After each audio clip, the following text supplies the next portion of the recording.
فلا مضل له ومن يضلل ونشهد أن لا إله إلا الله وحده لا شريك له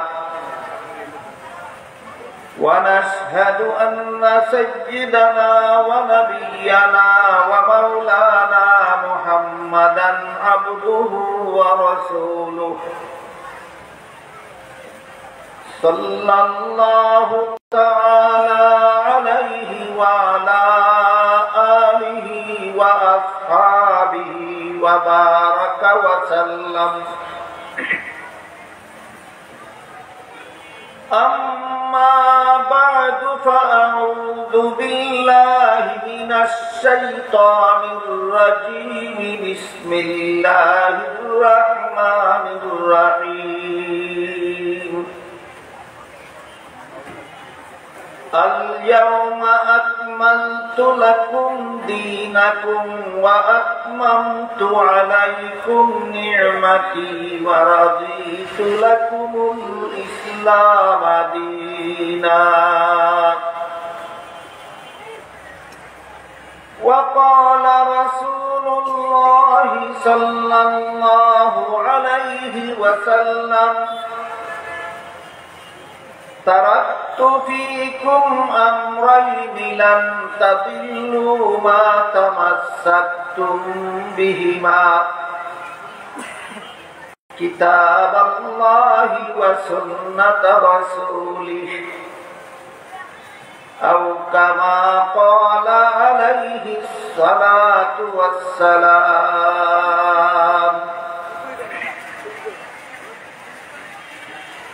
শ্রদ্ধেয় সভাপতি হযরত উলামায়ে কেরাম, সম্মানিত সুধী সমাজ, দূর দূরান্ত থেকে আগত সর্বস্তরের মুসলমান ভাইয়েরা আমার ও আমার পর্দানিশী মা ও বোনেরা, পবিত্র কোরআনের সর্বমোট 114 সূরার মধ্যে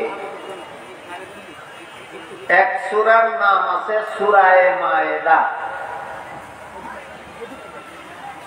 সেই সূরায়ে মায়েদার 3 নম্বর আয়াত, দীর্ঘ একটি আয়াত। সেই আয়াতের শেষের দিক থেকে সামান্য একটু অংশ আমি আপনাদের সামনে তিলাওয়াত করেছি। তাতে আল্লাহ বলেন, আল ইয়াউমা আকমালতু লাকুম দীনাকুম। এর অর্থ হলো, আজকে আমি তোমাদের দ্বীনকে পরিপূর্ণ করে দিলাম। আল্লাহ আমাদের দ্বীনকে পরিপূর্ণ করে দিয়েছেন। এখানে বুঝার মতো উল্লেখযোগ্য ব্যাখ্যা সাপেক্ষ বিষয় আছে দুইটা। একটা হলো, এখানে আল্লাহ আমাদের দ্বীন বলতে কি বুঝালেন, আর একটা হলো পরিপূর্ণ বলতে কি বুঝালেন। আল্লাহ আমাদের দ্বীনকে পরিপূর্ণ করে দেওয়ার ঘোষণা দিয়েছেন আলোচ্য আয়াতাংশে। তাই আমাদের বুঝার ব্যাপার হলো, আল্লাহ আমাদের দ্বীন বলতে এখানে কি বুঝালেন আর পরিপূর্ণ বলতে কি বুঝালেন। আমার অনুসন্ধান মতে এই দুইটা প্রশ্নের সঠিক জবাব না জানা থাকার কারণে দুইটা বিষয় নিয়ে এই মুসলমানদের মধ্যে মারাত্মক রকমের ভুল বুঝাবুঝি হয়। আর মুসলমান সমাজে যত রকমের মতভেদ, যত রকমের কুন্দল, যত রকমের হানাহানি, যত রকমের দলাদলি সৃষ্টি হয়, সবগুলির মূল কারণ হলো ভুল। বাংলা ভাষায় যে দ্বীন শব্দটা আছে, এটার বানান আবার দুইভাবে আছে। একটা হলো জয়ে হ্রস্বইকার দিয়ে দ্বীন, জয়ে হ্রস্বইকার দন্তন্য দ্বীন। এর অর্থ হলো রাতের বিপরীত সময়।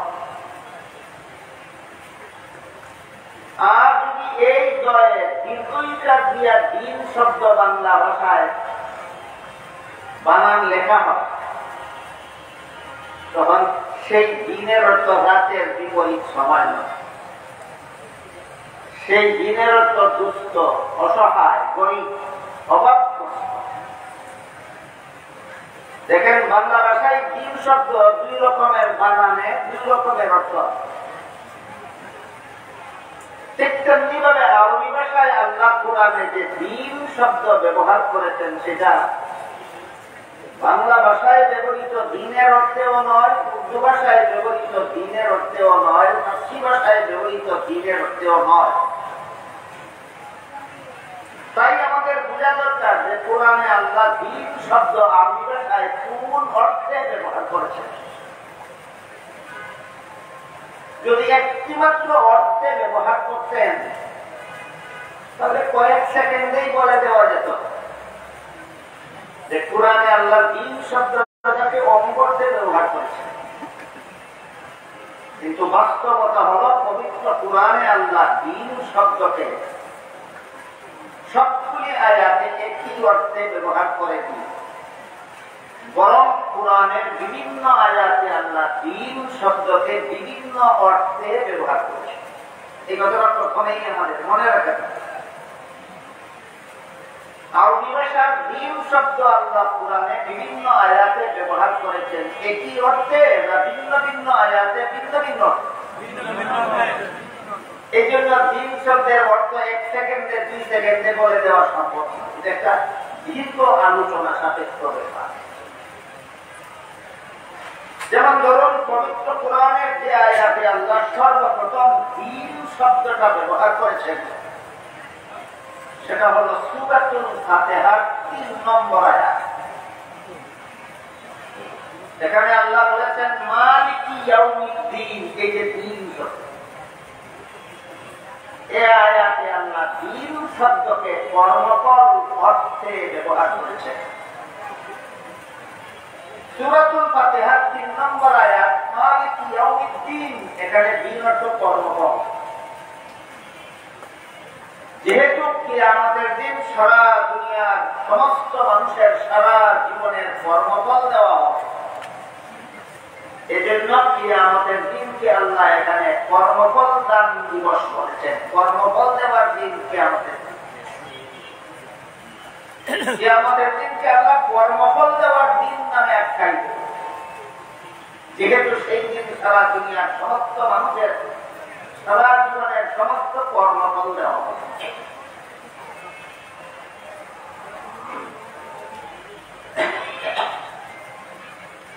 এমন আয়াতে বলেন মান আমিলা সালিহান ফালিনাফসিহি ওয়া মান আসাআ ফাআলাইহা। দুনিয়ার জীবনে কর্ম যার ভালো হবে পরকালে ফল তার ভালো হবে, দুনিয়ার জীবনে কর্ম যার খারাপ হবে ফল তার পরকালে ফল তার খারাপ হবে। এই পরকাল হলো কর্মফল দেওয়ার জগৎ। মুরব্বী সাহেব বলছেন না বক্তব্যে এক ব্যক্তির নাম উল্লেখ করে বলেছেন তার কি হবে, যেমন কর্ম তেমন ফল হবে।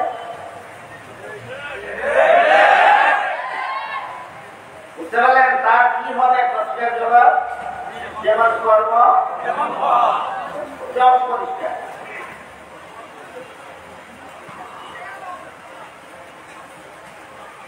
ফেরাউন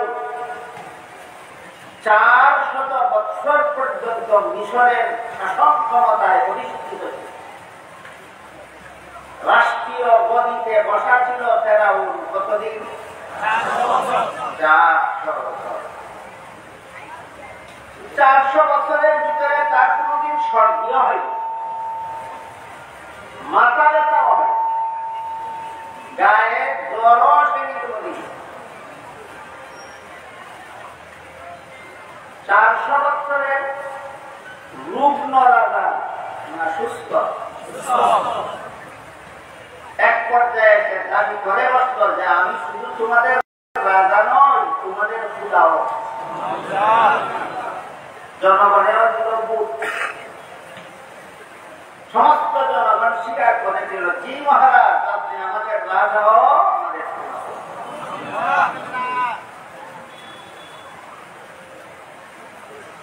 যখন ফেরাউন নিজেকে নিজে খোদা বলে দাবি করে বসল, তখন আল্লাহ সিদ্ধান্ত নিলেন, তোমাকে তোমার খোদাগিরির মজা শিক্ষা না দিয়ে ছাড়ো।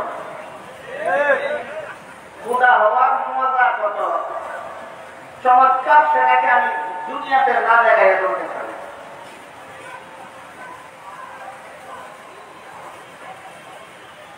মিশরের নীল নদের পানির দ্বারা মিশরের কৃষকদের কৃষিকাজ করে। আল্লাহ নীল নদকে আদেশ করেন, পানি শুকিয়ে যাও। আপনারা কি মনে করেন জগতের পানি আল্লাহ হুকুমের বিরুদ্ধে চলে? আল্লাহ হুকুম মতো চলে। হুকুম দিলেন পানি শুকিয়ে যাও, শুকিয়ে যাও। কৃষিকাজ চালু থাকবে না বন্ধ? যারা ভোট দিয়ে পূজা বানাইছিল এরা পূজার বাড়িতে হাতি ছিল। আসল পূজা ডিজিটাল পূজা, ডিজিটাল। এসব শব্দ আমি বেশি বুঝি না। আমি সুদা টাকা দুইটা কথা বুঝি, অরিজিনাল মানে আসল আর ডিজিটাল মানে নকল।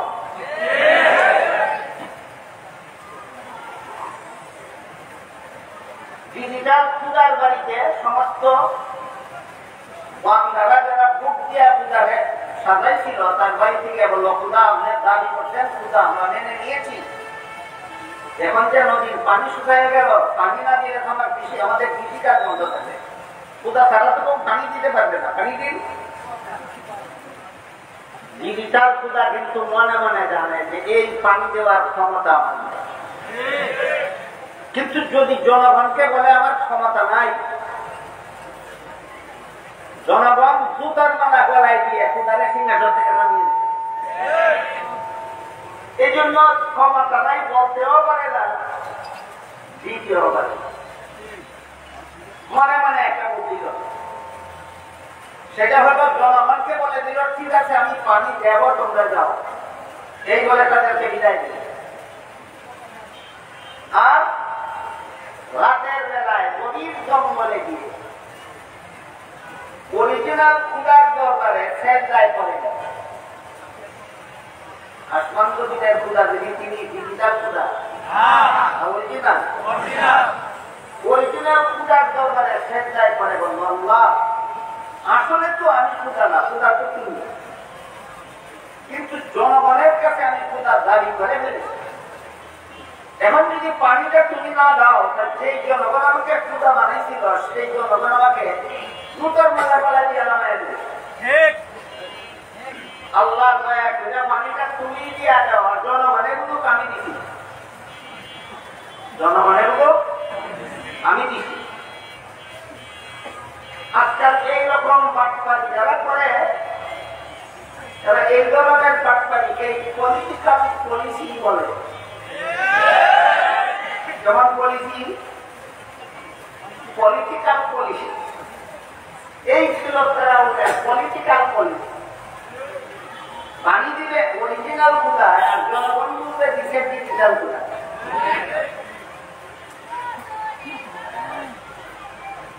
তারপরে জঙ্গল থেকে নামার সময়, ফিরার সময়, পাহাড়ের চূড়ার থেকে নামার সময় আল্লাহ জিবরিল ফেরেশতাকে পাঠালেন,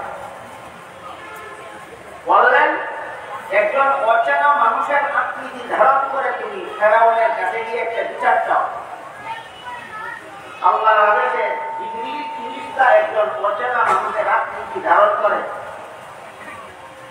ফেরাউন যখন জঙ্গল থেকে বের হয়ে পাহাড়ের টিলার থেকে নামবে, তখন বলে, মহারাজ আমার একটা বিচার। মহারাজের মনে মনে টেনশন, অরিজিনাল পূজাকে পানি দেওয়ার জন্য দরখাস্ত করলাম, মঞ্জুর হবে কিনা কে জানে। মঞ্জুর হওয়ার আগ পর্যন্ত মন শান্ত না টেনশন। এই জন্য লোকটার উপর টাকা নিতে হয়, বলে এই বেটা জঙ্গলে কি হিসাবে টাকা, জঙ্গলে কেন বিচারের জন্য দিনের বেলা আমি যখন ইন্দ্রাকে বসি তখন সেখানে যাব। এই কথা বলার সাথে সাথেই পাহাড়ের চূড়ার থেকে তাকিয়ে দেখে নীল নদ পানিতে ভরপুর হয়ে যায়, নীল নদ পানিতে ভরপুর হয়। আমার কথা বুঝে থাকলে বলুন, এই পানিটা ওই ডিজিটাল কোথায় দিল? অরিজিনাল কোথায় দিল? অরিজিনাল কোথা ডিজিটাল কোথার আবেদন রক্ষা করলো কেন? এইটা অনেকে অরিজিনাল কোথা কেন ডিজিটাল কোথার আবেদন রক্ষা করবো কেন? এর কারণ হইল আসমান জমিনের খোদা যিনি আসল খোদা, তিনি বড় বড় পাপিষ্ঠদেরকে যথেষ্ট পরিমাণ ছাড় দেন, কিন্তু ছেড়ে দেন না। ফেরাউনকেও আল্লাহ ছাড় দিয়েছিলেন, ছেড়ে দেননি। আমাদের বুঝার ব্যাপার হলো ছাড় দিলেন কেন, ছেড়ে দিলেন না কেন? বুঝে থাকলে বলুন, ফেরাউনকে আল্লাহ ছেড়ে দিয়েছিলেন না ছাড় দিয়েছিলেন? এখানে দুটি কথা বোঝা যাচ্ছে, একটা হলো ছাড় দিলেন কেন, আর একটা হলো ছেড়ে দিলেন না কেন।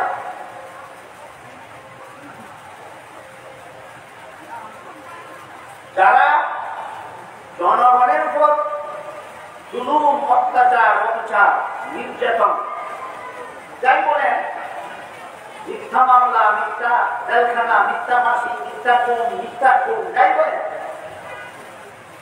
যারা জনগণের উপর জুলুম অত্যাচার করে, এদেরকে আল্লাহ কখনো ছেড়ে দেন না।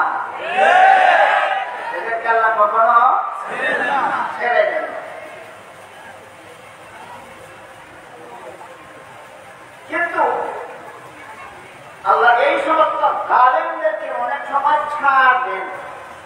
ফেরাউনকে কেন ছাড় দিয়েছিলেন? আল্লামা ইমাম ফখরুদ্দিন রাজি রাহমাতুল্লাহি আলাইহি তার জগৎ বিখ্যাত তাফসীরের কিতাব তাফসীরে কবিরে লিখেছেন, হযরত মুসা আলাইহিস সালাম ফেরাউনের যুগের নবী, মিশরে। ফেরাউন কোন দেশের রাজা ছিল? সেই যুগে নবী ছিলেন হযরত মুসা আলাইহিস। মুসা আলাইহিস সালাম আল্লাহকে বলেন, আল্লাহ বেঈমানটাকে গজলের হাতে ধরো না কেন? বেঈমানটাকে গজলের হাতে ধরো না। আল্লাহ জবাব দিয়েছিলেন, মুসা নবী, সে ডিজিটাল খোদা হওয়ার আগে তার বাড়িতে যে গেট নির্মাণ করেছিল, সেই গেটের মধ্যে খোদাই করে বিসমিল্লাহ লিখেছিল। কি লিখেছিল? সেই খোদাই করা বিসমিল্লাহটা এমন তার গেটে লেখা আছে, এই আমার নামের বরকতে ছাড় দিয়েছি। বলেন, জালিমদেরকে আল্লাহ ছাড় দেন অকারণে না কোনো কারণে? কেউ বিসমিল্লাহ লেখে ছাড় পায়, কেউ মাথায় শক্তি বেঁধে ছাড় পায়, কেউ তসবিহ হাতে নিয়ে ছাড় পায়। তসবিহ একটা গল্প নয়, বাস্তব ঘটনা। মনে হয় আজ থেকে 15-20 বছর আগের ঘটনা। পাকিস্তান থেকে একজন বিখ্যাত আলেম ওয়াইজ বাংলাদেশে আসছেন প্রতি বছর। নাম ছিল তার মাওলানা আব্দুল মজিদ মুদিন। তখন পাকিস্তানের প্রধানমন্ত্রী ছিল বেনজির ভুট্টো। নির্বাচন সামনে, আসন্ন নির্বাচন সামনে রেখে বেনজির ভুট্টোকে হঠাৎ দেখা গেল তসবিহ করে। বেনজির ভুট্টো কি করে? একজন আলেম জিজ্ঞেস করলেন বেনজির ভুট্টোকে, কিসের তসবিহ করেন আপনি আজকাল? সামনে নির্বাচন, কিসের তসবিহ? মনে রাখবেন, যারা জীবনে কোনদিন তসবিহ করে না, নির্বাচনের সময় তসবিহ করে, এটা আসল তসবিহ নয়, সেটা বেনজির ভুট্টোর তসবিহ মতো তসবিহ। একজন আলেম জিজ্ঞেস করলেন বেনজির ভুট্টোকে কিসের তসবিহ করেন? বলে আয়াতুল কুরসির তসবিহ করে। আয়াতুল কুরসি অনেক লম্বা, পড়তে অন্তত আধা মিনিট সময় লাগে। আলেম জিজ্ঞেস করলেন, এত লম্বা আয়াতের তসবিহ আপনি এত তাড়াতাড়ি চলে পড়েন? বলে আমি একটু শর্টকাট করে নিয়েছি।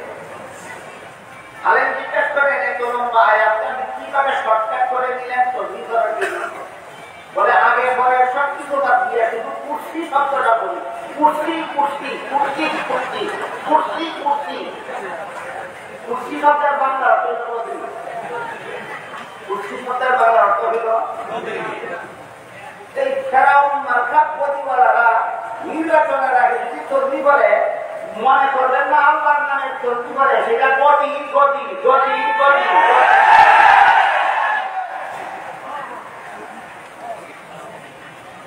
এই ফেরাউনকে আল্লাহ ছাড় দিয়েছিলেন 400 বছর পর্যন্ত বলতে পারবেন কোন কারণে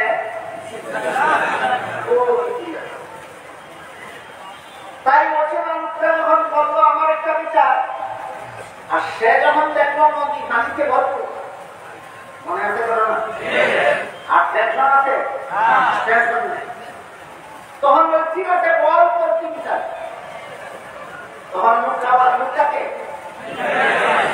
লোকটাবাদের বিচার একটা গুলামের বিচার একটা গুলাম নিজের মনিককে মনিক বলে না নিজেকেই মনিক দাবি করে এই গুলামটার বিচার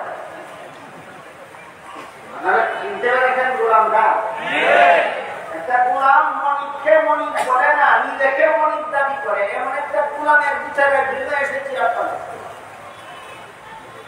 তখন সে বলে এত বড় নিম্ন খারাপ গুলাম মনিককে মনিক বলে না নিজেকে মনিক দাবি করে লোহিত সাগরের পানিতে চুবাইয়া মারা ছাড়া তারা কোনো বিচার না লোকটা বলে ধন্যবাদ মহারাজা আপনার সুবিচারে আমার আত্মাটা জোড়াইল দয়া করে লেখে দিন কাগজ কলম ধরে দিল কাগজ কলম ধরে দিল নাকি আল্লাহ দরবারে কাগজ কলমের অভাব আছে সাথে সাথে ফেরাউন কাগজ কলম নিজের হাতে নিয়ে লেখল যেগুলো মনিককে মনিক মানে না নিজেকে মনিক বলে দাবি করে তাকে দুহিত সাগরের পানিতে চুবাইয়া মারা ছাড়া আর কোনো বিচার নাই লেখা দস্তখত দেখে লোকটার এই বিচারের লিখিত রায় নিয়ে চলে গেল তারপর একদিন যখন হযরত মুসা আলাইহিস সালাম এবং তার অনুসারীদেরকে শায়েস্তা করার জন্য ফেরাউন তার সেনাবাহিনী নিয়ে ধাওয়া করল তাদেরকে নিয়ে সেনাবাহিনী ধাওয়া করল আল্লাহর কুদরতে নদীর পানি খাওয়ার ভয়ে নদী এবং তার অনুসারীদেরকে পার হওয়ার সুযোগ করল সেই ফাঁকের রাস্তা দিয়ে ফেরাউন তার বাহিনী নিয়ে যখন পার হওয়ার জন্য সাগরের মধ্যখানে গেল আল্লাহর হুকুমের ফাঁক বন্ধ হয়ে মাকানি চুগানি খেয়ে যখন ফেরাউন মরতে লাগলো তখন বলতে লাগলো আমি খোদা নই মুসার খোদাই খোদা জিবরিল তখন তার এই স্বাক্ষরিত বিচারের রায় দেখে যা বলে এটা কার লেখা হয়তো আমার লেখাই দেখা বলল তোর ব্যাপারে এই বিচার চাইছিলাম তোর রায় মতো আজকের থেকে বিচার শুরু হইলো আল্লাহ ছাড় দেয় ছেড়ে দেয় না আশা করি নেতা সাহেব বুঝছেন নেত্রীর কি হবে ফেরাউনের যা হয় কিংবা তাই হবে আপনারা অনেকেই জানেন আমি কোন রাজনৈতিক দল করি অনেকেই জানেন আমি কোন রাজনৈতিক দল করি না এটা আমার আপনারা যারা দল করেন আপনাদের যেমন দল করার অধিকার আছে আমার না করার অধিকার নাই আমার না করার অধিকার এই কারণে কাউকে বলিতে বসাবার আন্দোলন করি না নামাবার আন্দোলন করি না এত সত্ত্বেও আমার বিরুদ্ধে ২৭টা মামলা আছে আদালতে এই ৯০ কারণে নূতন ফেরাউন বাংলাদেশের নূতন ফেরাউন আমার বিরুদ্ধে ২৭টা মামলা করেছে অথচ এই ফেরাউনকে গদির থেকে নামাবার কোন মিছিলেও কোনদিন যাইনি আমি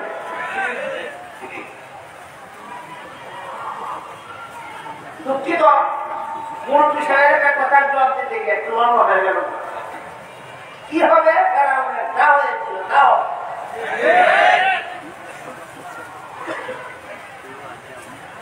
এবার মূল কথা ফিরে যায় সূরা ফাতিহার ৩ নম্বর আয়াতে বলছেন মালিকি ইয়াউমিদ্দিন। এখানে দিন শব্দকে আল্লাহ কর্মফল অর্থে ব্যবহার করেছেন। কিয়ামতের দিন যেহেতু সারা দুনিয়ার সমস্ত মানুষের সারা জীবনের কর্মফল দেওয়া হবে, এই জন্য কিয়ামতের দিনকে আল্লাহ এখানে কর্মফল দান দিবস বলেছেন। এই দিন শব্দের অর্থ কর্মফল। কর্মফল কি? বাংলায় এক কথায় কার্যক্রম হলো যেমন কর্ম তেমন ফল। কিয়ামতের দিন কাকে কি কর্মফল দেওয়া হবে? কি যেমন কর্ম তেমন। সামনের কথাগুলি বোঝার জন্য আমরা যেন ভুলে না যাই, মালিকি ইয়াউমিদ্দিন আয়াতে দিন শব্দের অর্থ কর্মফল।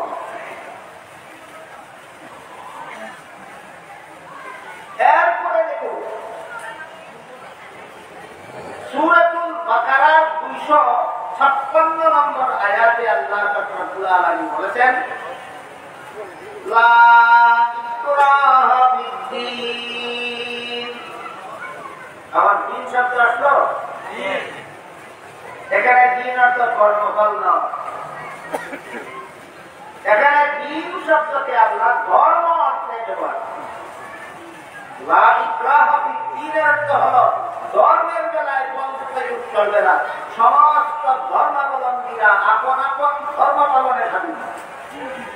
সমস্ত ধর্মাবলম্বীরা আপন আপন ধর্ম পালনে স্বাধীন। এটাও মন্দির সামনের বক্তব্য বলেছেন। আপনাদের আশেপাশে নাকি হিন্দুদের মন্দির আছে, মন্দিরে এরা এদের ধর্ম পালন করে কিনা আপনারা কোনদিন জানাবেন? কোরআনের আল্লাহর নির্দেশ, কোরআনের সূরাতুল বাকারা 256 নম্বর আয়াতে আল্লাহ বলেছেন, সমস্ত ধর্মাবলম্বীরা আপন আপন ধর্ম পালনে স্বাধীন, কেউ কারো ধর্ম পালনে বাধা দেওয়ার অধিকার নাই। কত নম্বর আয়াত? সমস্ত ধর্মাবলম্বীরা আপন আপন ধর্ম পালনে স্বাধীন।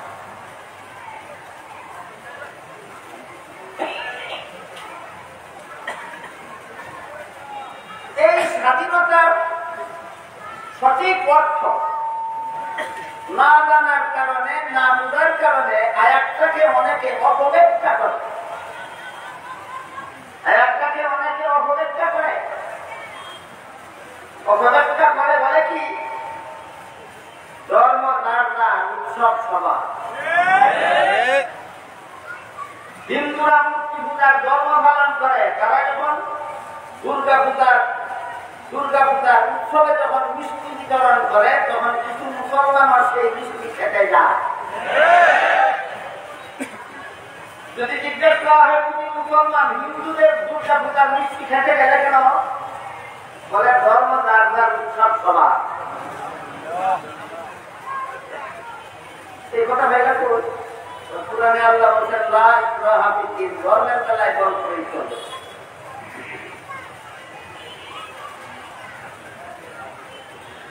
কেউ যদি বলে ব্যবসা যার যার, মুনাফা সবার, কৃষিকাজ যার যার, ফসল সবার, চাকুরি যার যার, বেতন সবার,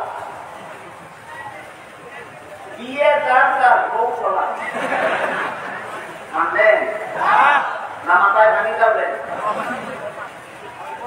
তাহলে বলুন তো, ফসলটা কৃষিকাজ যার, ফসলটা ব্যবসা যার, মুনাফা তার, চাকুরি যার, বেতন তার, বিয়া যার, বউ তার, ধর্ম যার, উৎসব তার। ধর্ম যার, উৎসব তার।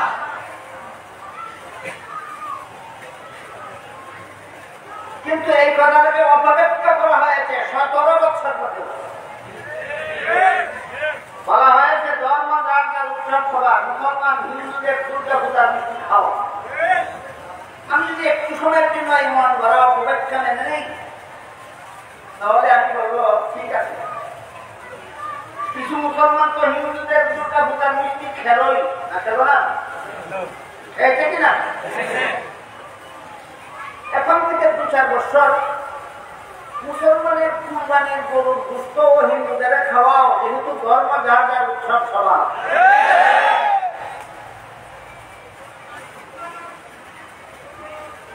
নাকি ধর্মযাত্রার উৎসব সবার শুধু মুসলমানকে পূজার উৎসবে উপস্থিত করার জন্য, হিন্দুদেরকে কোন গুস্ত খাওয়াবার জন্য নয়। উর্দু ভাষায় একটা প্রবাদ আছে, তেরে জু হ্যাঁ মেরে হ্যাঁ, মেরে জু হ্যাঁ। এর বাংলা হইল তোমার জাত আমার, আর আমার জাত আমারও। ধর্মযাত্রার উৎসব সবার শুধু মুসলমানে হিন্দুদের পূজার মিষ্টি খাওয়ার জন্য, না হিন্দুদেরকে কুরবানির গরুর গোশত খাওয়াবার জন্য? একটা ধরনের উৎসব সবার হবে। উৎসব সবার হলে উভয় পক্ষে হওয়া দরকার।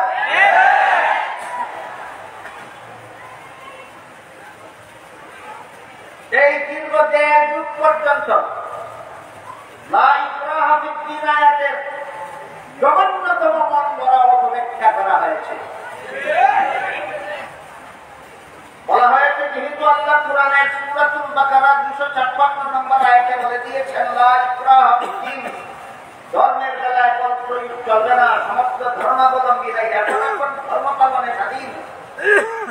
আল্লাহ যেহেতু স্বাধীনতার ঘোষণা দিয়েছেন, সমস্ত ধর্মাবলম্বী এখন ধর্ম পালনে স্বাধীন, কাজেই সবগুলি ধর্মই আল্লাহর কাছে গ্রহণযোগ্য। এই অপব্যাখ্যা আমাদের উঠবে। এমনকি বাংলাদেশের বিভিন্ন শহরে বন্দরে বড় বড় রাস্তার মোড়ে মোড়ে বিশাল বিশাল ব্যানার টানানো হয়েছে। ব্যানারে লেখা হয়েছে, ঈদুল আজহা ও দুর্গা পূজায় শুভেচ্ছা। ঈদুল আজহায় শুভেচ্ছা, দুর্গা পূজায় শুভেচ্ছা। রইল কি ধর্মযাত্রার উৎসব? ধর্মযাত্রার উৎসবটা না ধর্মযাত্রার উৎসব সভা বানাইল, এই আবার বানাইল ধর্মযাত্রার উৎসব। এই স্লোগান দিয়ে দিল, সে হয়তো হিন্দু হবে আর নন মুসলমান হবে। হিন্দু তো অবশ্যই না। তুমি যদি মুসলমান হয়ে গেছো বলো যে ঈদুল আজহার শুভেচ্ছা, দুর্গা পূজার শুভেচ্ছা, তাহলে তোমার দুর্গা পূজার ধর্মে আল্লাহর শুভেচ্ছা আছে কিনা একটু দেখা দরকার। আমরা একটু দেখি দুর্গা পূজায় আল্লাহর শুভেচ্ছা আছে কিনা। আল্লাহ রাব্বুল আলামিন সূরাতুল বাকারার 256 নম্বর আয়াতে আল্লাহ বলেছেন, সমস্ত ধর্মাবলম্বীরা আপন আপন ধর্ম পালনে স্বাধীন। কিন্তু সূরা আলে ইমরানের 85 নম্বর আয়াতে আল্লাহ বলেছেন, মাইয়াবতাগি গায়রাল ইসলামি দীনান ফালান ইউকবালা মিনহু, ইসলাম ছাড়া আর কোন ধর্মই আল্লাহর কাছে গ্রহণযোগ্য নয়। স্পষ্ট কথা, কোরআনের সুস্পষ্ট কথার কোন ব্যাখ্যার দরকার হয় না, অস্পষ্ট কথার ব্যাখ্যার দরকার।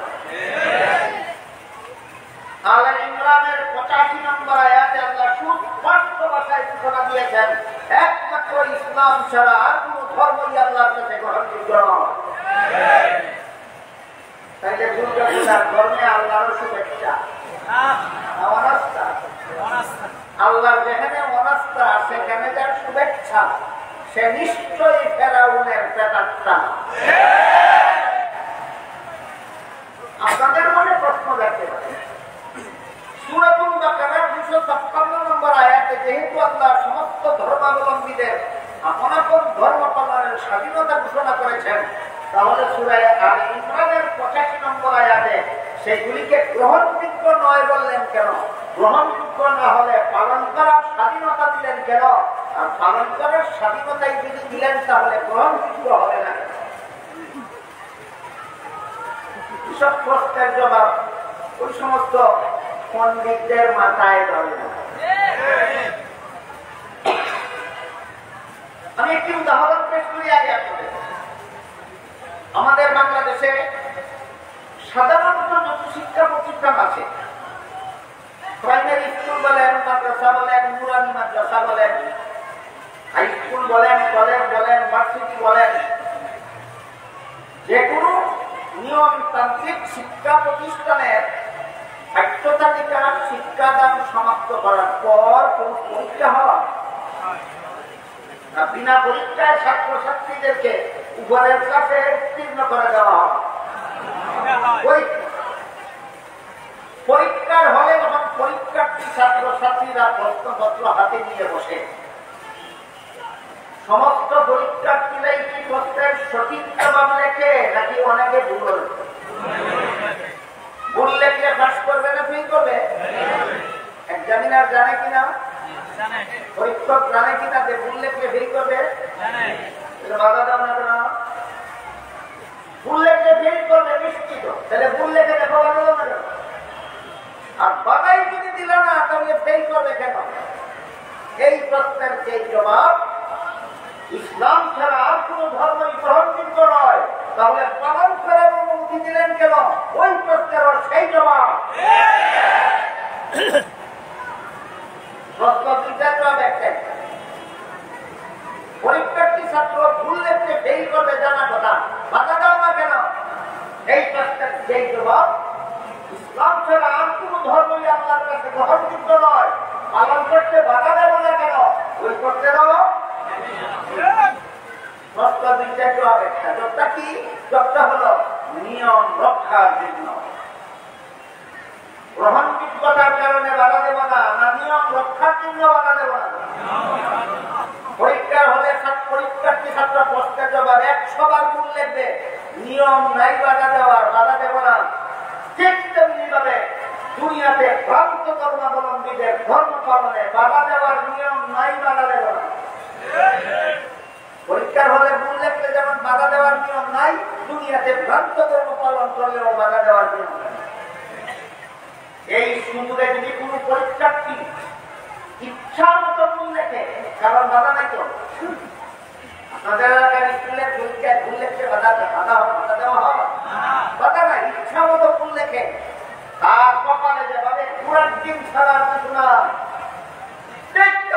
ইসলাম ধর্ম ছাড়া অন্য ভ্রান্ত ধর্ম যারা পালন করে তাদের কপালে অপরকালে জাহান্নাম ছাড়া কি গুনাহ?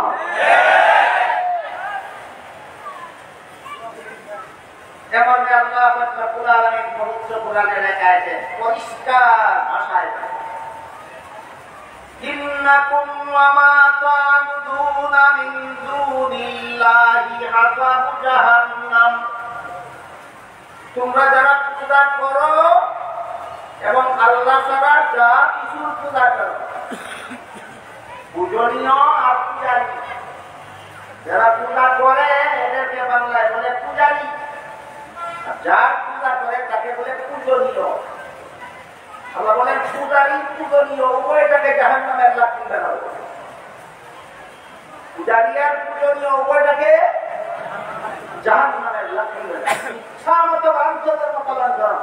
কোন মুসলমান যদি সত্যিকারের মুসলমান হয়ে থাকে, কোরআন যদি মানে, তাহলে তোমার এই ভ্রান্ত ধর্ম পালনে বাধা দেবে না।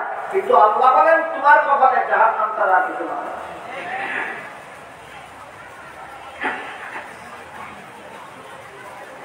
সূরাতুল ফাতিহার 3 নম্বর আয়াত, মালিক ইয়াউমিদ্দিন আয়াতে 3 নম্বর কর্মফল। সূরাতুল বাকারার 256 নম্বর আয়াত, লা ইকরাহা ফিদ্দিন আয়াতে 3 অর্থ ধর্ম। সূরা আলে ইমরানের 85 নম্বর আয়াত, মাইয়ামতাদি গায়রাল ইসলামি দীনান আয়াতে 3 অর্থ ধর্ম। মালিক ইয়াউমিদ্দিন আয়াতে 3 অর্থ কর্মফল। লা ইকরাহা ফিদ্দিন আয়াতে 3 অর্থ ধর্ম। এরপরে দেখুন সূরা শুরা 13 নম্বর আয়াতে আল্লাহ বলেছেন আকিমুদ্দিন, আবার 3 শব্দ। সূরা শুরা 13 নম্বর আয়াতে আল্লাহ বলেছেন আকিমুদ্দিন। এখানে 3 অর্থ কর্মফল নয়, 3 অর্থ ধর্ম নয়। এখানে 3 শব্দের অর্থ হল ইসলামের বিশুদ্ধ বিশ্বাস, ইসলাম ধর্মের বিশুদ্ধ মতবাদ, ইসলাম ধর্মের বিশুদ্ধ। ইসলামী পরিভাষা যাদের করতে কঠিন হবে তাদের জন্য বাংলা বলা। ইসলামী পরিভাষায় বলে সহিহ আকীদা। সূরা শুরা 13 নম্বর আয়াতে আকিমুদ্দিন আয়াত আছে, দিন অর্থ ইসলামের সহিহ আকীদা, ইসলামের বিশুদ্ধ মতবাদ। আকিমুদ্দিনের অর্থ হলো ইসলামের বিশুদ্ধ মতবাদে অটল থাকো, ইসলামের সহিহ আকীদায় অটল থাকো।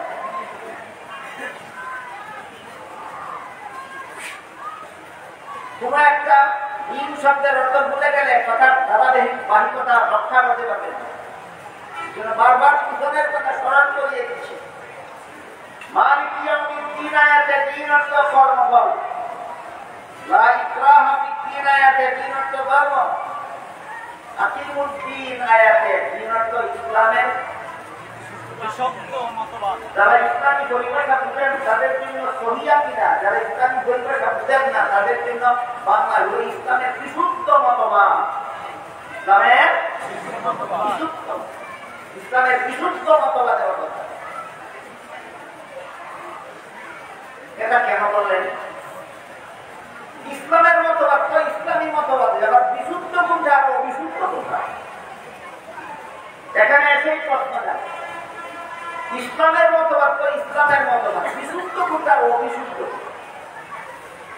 কারণ সমাজে সর্বযুগেই দেখা যায় কিছু মানুষ থাকে যারা ইসলাম এর অনুসারী বলে দাবি করে, কিন্তু ইসলামের নামে ভ্রান্ত মতবাদ প্রচার করে। দেখে নিয়ে ইসলামের অনুসারী বলে দাবি করে, কিন্তু মতবাদ পোষণ করে ইসলামী নয়, মতবাদ পোষণ করে ইসলামী, মতবাদ পোষণ করে। একটা উদাহরণ, বেশি উদাহরণ দেওয়ার সময় হারাতে না। আমি যে এই মুহূর্তে আপনাদের এখান থেকে রওনা হই, সিলেট বসতে আমার রাত তো হয়ে যাবে রাস্তা। কি মনে করেন কেমন তাড়াহুড়া আছে? কোনো তাড়াহুড়া নাই, সারা রাত না ঘুমালে আগামী দিনের কাজগুলি করবো। লম্বা কথা বলার সুযোগ নাই। একটা মাত্র উদাহরণ দিচ্ছি। আল্লাহ পবিত্র কোরআনের সূরা আহজাবের 40 নম্বর আয়াতে মা কানা মুহাম্মাদুন আবা আহাদিন মিন রিজালিকুম ওয়ালাকিন রাসূলুল্লাহি ওয়া খাতামান নাবিয়্যিন। এর অর্থ হলো মুহাম্মদ সাল্লাল্লাহু আলাইহি ওয়াসাল্লাম তোমাদের পূর্বযুগের বংশগত পিতা নন, বরং তিনি সমস্ত মুসলমান উম্মতের আধ্যাত্মিক পিতা। সামনের কথা বোঝার জন্য মনে রাখতে হবে, কেমন পিতা নন, কেমন পিতা হন।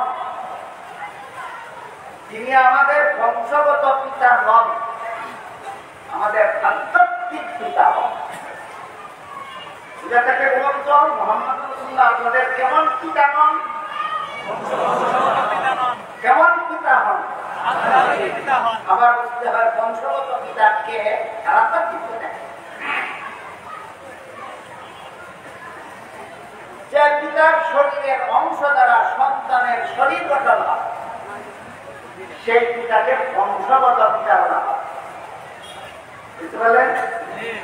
আর যার পবিত্র আত্মার পরশে অপরের আত্মা পবিত্র হয়, তাকে আধ্যাত্মিক পিতা বলা হয়, রুহানি বাবা বলা হয়। যার পবিত্র আত্মার পরশে অপরের আত্মা যেমন সমস্ত নবী রাসূলগণের আত্মা সকল প্রকার গুনাহ থেকে পবিত্র, সমস্ত নবীগণের আত্মা সকল প্রকার গুনাহ থেকে পবিত্র। মুসলমানি আকীদা ইসলামের বিশুদ্ধ মতবাদ। পক্ষান্তরে খ্রিস্টানদের মতবাদ হল প্রথম মানুষ, প্রথম নবী আদম প্রথম পাপিষ্ঠ। এই পাপিষ্ঠ আদমের বংশে যত নবী জন্মগ্রহণ করেছে সবগুলি নবী জন্মগত পাপিষ্ঠ। তাদের লেখা অনেকগুলি পুস্তিকার মধ্যে একটা পুস্তিকার নাম আছে কোরআনের আলোকে ভেসে যাওয়া। সেই বইয়ে খ্রিস্টানেরা লিখেছে প্রথম মানুষ, প্রথম নবী আদম প্রথম পাপিষ্ঠ। সেই পাপিষ্ঠ আদমের বংশে জন্মগ্রহণকারী সমস্ত নবীগণ জন্মগত পাপিষ্ঠ। তাই আল্লাহ দেওয়ার জন্য পাপিষ্ঠ আদমের বংশে জন্ম না দিয়ে আল্লাহ নিজের ঔরসে জন্ম দিলেন। তিনি হলেন হযরত ঈসা আলাইহিস সালাম।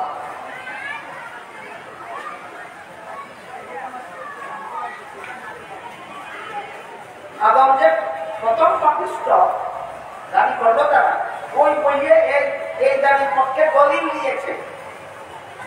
দলিল হলো আল্লাহ আদমকে জান্নাতে দিয়ে বলেছিলেন সব গাছের ফল খাও, একটি গাছের ফল কেটে নিয়ে চলে। শেষ পর্যন্ত ইবলিসের ঢুকায় পরে আদম নিষিদ্ধ গাছের ফল খেয়েছিলেন। ঘটনা তো পুরাণে আছে। এই ঘটনা খ্রিস্টানদের দলিল। তারা বলে আল্লাহর আদেশ নিষেধ লঙ্ঘন করলেই তো গুনাহ হয়। আদম তো লঙ্ঘন করলেন, এই কাজেই আদমকে পাপিষ্ঠ, এতে কোনো সন্দেহ না। এটা ইসলামী মতবাদ না খ্রিস্টানি মতবাদ? ইসলামী মতবাদ কি? সমস্ত নবী নিষ্পাপ, সমস্ত নবী নিষ্পাপ। তাহলে আদমের নিষিদ্ধ গাছের ফল খাওয়াকে রাখো কোথায়? এবার শুনুন, রাখো কোথায়? মানুষের কোন কাজের দ্বারা সওয়াব হয় আর কোন কাজের দ্বারা গুনাহ হয় দুনিয়ার জীবনে না মরলে ঘরে হোক, জন্ম হবার আগে হোক, দুনিয়াতে আসার আগে হোক। তাহলে বলুন, মানুষের কোন কাজের সওয়াব হয়, কোন কাজের গুনাহ হয় কোন জীবনে? জান্নাতি জীবনের কোন কাজের সওয়াব নাই, গুনাহ নাই। জান্নাতি জীবনের কোন কাজে সওয়াব নাই, গুনাহ নাই। এবার বলুন, আদম নিষিদ্ধ গাছের ফল খেয়েছিলেন কোন জীবনে? জান্নাতি জীবনে। এর সাথে সওয়াবের কোনো সম্পর্ক নাই, গুনাহের কোনো সম্পর্ক নাই। এই ইসলামের বিশুদ্ধ মতবাদ, ইসলামের বিশুদ্ধ মতবাদ। সূরা সূরা 13 নম্বর আয়াতে আল্লাহ বলেছেন আকিমুদ্দিন, ইসলামের বিশুদ্ধ মতবাদে অভ্যাস রাখো। তাতে হবে ইসলামের বিশুদ্ধ মতবাদ। নামাজে নেই অটল থাকো।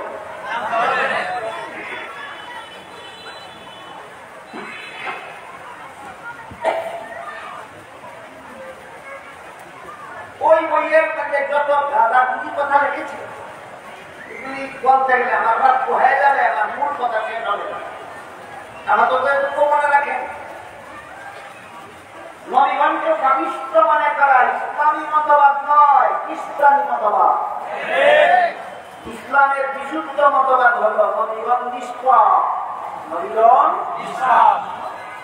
তাদের আত্মা সকল প্রকার গুনাহ থেকে পবিত্র।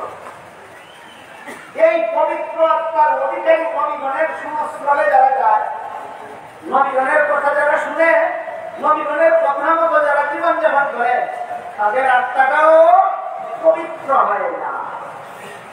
এবার বলুন, কার পবিত্র আত্মার পরশে কার আত্মা পবিত্র হলো? নবীগণের পবিত্র আত্মার পরশে উম্মতের আত্মা পবিত্র হলো। এই জন্য নবীগণ উম্মতের আধ্যাত্মিক পিতা। যার পবিত্র আত্মার পরশে অপরের আত্মা পবিত্র হয়, তিনি কেমন পিতা? আধ্যাত্মিক। নূহ আলাইহিস সালাম নিজের উম্মতের আধ্যাত্মিক পিতা। ইব্রাহিম আলাইহিস সালাম নিজের উম্মতের আধ্যাত্মিক পিতা। মুসা আলাইহিস সালাম নিজের উম্মতের আধ্যাত্মিক পিতা। ঈসা আলাইহিস সালাম নিজের উম্মতের আধ্যাত্মিক পিতা। তেমনিভাবে মুহাম্মদ রাসূলুল্লাহ সাল্লাল্লাহু আলাইহি ওয়াসাল্লাম নিজের উম্মতের আধ্যাত্মিক পিতা। উনাদেরকে বলুন, শুধু আমাদের নবী নিজের উম্মতের আধ্যাত্মিক পিতা না সকল নবী? সকল নবী। কিন্তু হাদিস শরীফে রাসূল কারীম সাল্লাল্লাহু আলাইহি ওয়াসাল্লাম বলেন, ইন্নাল্লাহা ফাদ্দালানি আলাল আমবিয়া ওয়া ফাদ্দালা উম্মতি আলাল উমাম। আল্লাহ আমাকে সমস্ত নবীগণের উপর শ্রেষ্ঠ মর্যাদা দান করেছেন, আর আমার উম্মতকে সকল নবী উম্মতের উপর শ্রেষ্ঠ মর্যাদা দান করেছেন।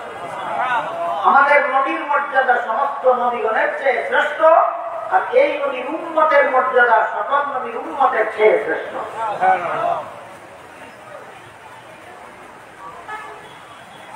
আধ্যাত্মিক পিতা হওয়ার কারণে অন্য নবীগণের চেয়ে শ্রেষ্ঠ না আধ্যাত্মিক পিতা সকল নবী? সকল নবী।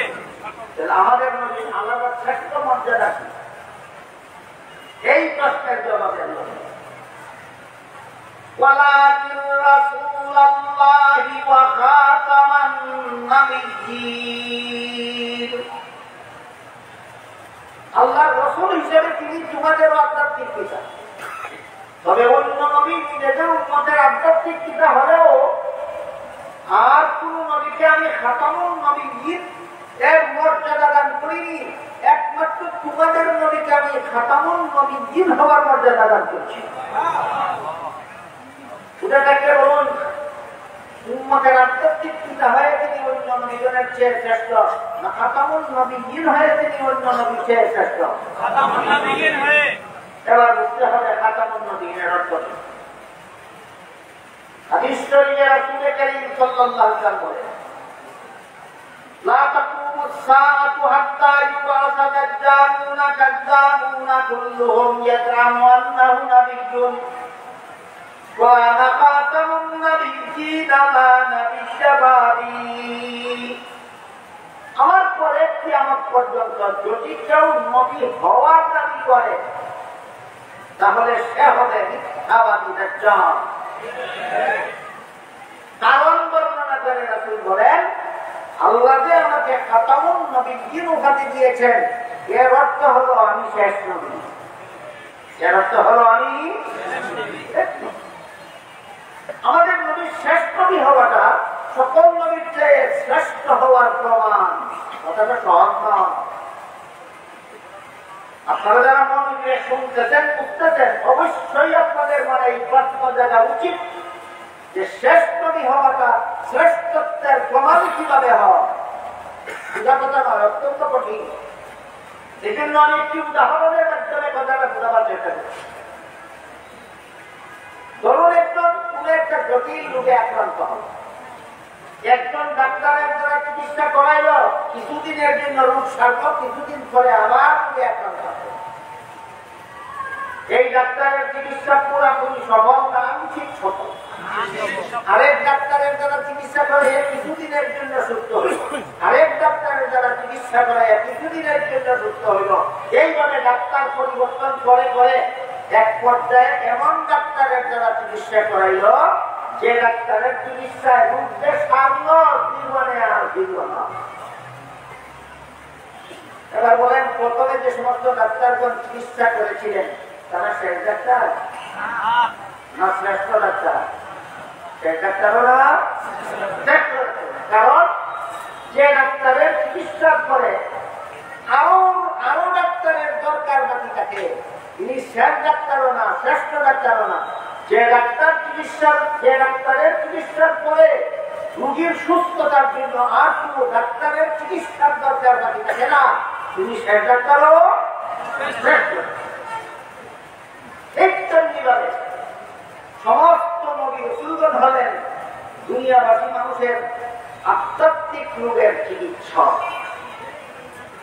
এটা আমি এটা বলতে গেলে আমার সময় অনেকটা নষ্ট হয়ে যাবে। আমাদের এখন আধ্যাত্মিক রোগের চিকিৎসক নবীগণ, আর হাসপাতালের ডাক্তারগণ শারীরিক রোগের চিকিৎসক। মানুষের শরীরে যেমন রোগ হয় আত্মার মধ্যে রোগ হয়। শরীরের রোগের চিকিৎসা করেন হাসপাতালের ডাক্তার, আর আত্মার রোগের চিকিৎসা করেন নবীগণ।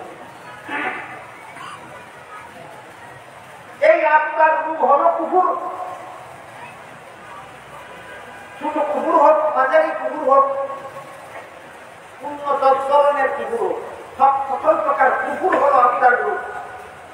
চিকিৎসক হলেন নবীগণ। আদম আলাইহিস সালাম থেকে নিয়ে ঈসা আলাইহিস সালাম পর্যন্ত যত নবী দুনিয়াবাসী মানুষের আত্মার রোগের চিকিৎসার জন্য এসেছেন, ফল হয়েছে কিছুদিন পরে যেই সেই, কিছুদিন পরে যেই। একটি উদাহরণ দিচ্ছি শুনুন। আদম আলাইহিস সালাম দুনিয়াতে শুভাগমন করার 600 বছর পর ইবলিস একটা কৌশলের মাধ্যমে আদম সন্তানদেরকে সর্বপ্রথম মূর্তি পূজা শিক্ষা দেয়। মনে রাখার কথা, আদম দুনিয়াতে আসার কতদিন পর আদম সন্তানদেরকে ইবলিস মূর্তি পূজা শিক্ষা দেয়? স্বাভাবিকভাবে অত্যন্ত কূটকৌশলের মাধ্যমে দুনিয়ার মানুষকে মুক্তি বোঝার শিক্ষা দেয়। ইবলিস দুনিয়ার মানুষকে মুক্তি বোঝার শিক্ষা দেওয়ার পরবর্তী 600 বছরের মধ্যে সারা দুনিয়ার সমস্ত মানুষ মুক্তি পূজারী হয়ে যায়। সারা দুনিয়ার সমস্ত মানুষ মুক্তি পূজারী। এই অবস্থায় আল্লাহ হযরত নূহ আলাইহিস সালামকে দুনিয়াতে নবী বানিয়েছেন। হিসাব বুঝে দেখতে বলুন, আদম নবী দুনিয়াতে আগমনের কতদিন ধরে নূহ নবী আগমন করেছিলেন? 1200 বছর ধরে মুক্তি পূজা শিক্ষা দিল। আরো 600 বছর ধরে সব মানুষ মুক্তি পূজারী হয়ে গেছে। এবার বলুন, আদম ইসলাম দুনিয়াতে আগমন করার কতদিন ধরে নূহ ইসলাম আগমন করেছিলেন? 1200। তো সমস্ত দুনিয়াবাসী ছিল মুক্তি পূজা। এই মূর্তি পূজারীদেরকে হযরত নূহ আলাইহিস সালাম মূর্তি পূজা ছেড়ে দিয়ে এক আল্লাহর ইবাদত করার দাওয়াত দিলেন 950 বছর। কতদিন? 950 বছরের দাওয়াতে মূর্তি পূজা ছাড়লো, এক আল্লাহর ইবাদত গ্রহণ করলো মাত্র 40 জন। কতজন? মাত্র 40। এমন অবস্থায় আল্লাহ হযরত নূহ আলাইহিস সালামকে বলে দিলেন, হে আল্লাহ, নূহকে আল্লাহ বলে দিলেন, হে আমার নবী নূহ আলাইহিস সালাম, এই 40 জন ছাড়া বর্তমান দুনিয়ার কোন মূর্তি পূজারী জীবনে কখনো মূর্তি পূজা করবে না। আমি আল্লাহ তাদের মনের খবর জানি। আল্লাহ কার কার মনের খবর জানি? আল্লাহ বলে সবের মনের খবর জানি। এই 40 জন ছাড়া আর কেউ মূর্তি পূজা করবে না, লা ইলাহা ইল্লাল্লাহ গ্রহণ করবে। তখন হযরত নূহ আলাইহিস সালাম আল্লাহকে দোয়া করলেন, وقال نوح رب لا تذر على الأرض من الكافرين ديارا إنك إن تذرهم يضلوا عبادك ولا يلدوا إلا فاجرا كفارا। হে আল্লাহ, যেহেতু আপনি জানেন এই 40 জন ছাড়া এই দুনিয়ার কোন মুক্তি পূজারী ইসলাম গ্রহণ করবে না, ঈমান আনবে না, যদি এদেরকে যদি দুনিয়াতে আরো বসবাস করতে দিন, তাহলে এরা যে সমস্ত মানব সন্তান ভবিষ্যতে জন্ম দেবে, এদেরকে মুক্তি পূজারী বানিয়ে জাহান্নামে নিয়ে যাবে। সুতরাং মানুষের বংশের ভবিষ্যৎ প্রজন্মকে জাহান্নাম থেকে রক্ষা করার স্বার্থে এদেরকে মৃত্যু দিয়ে দিন।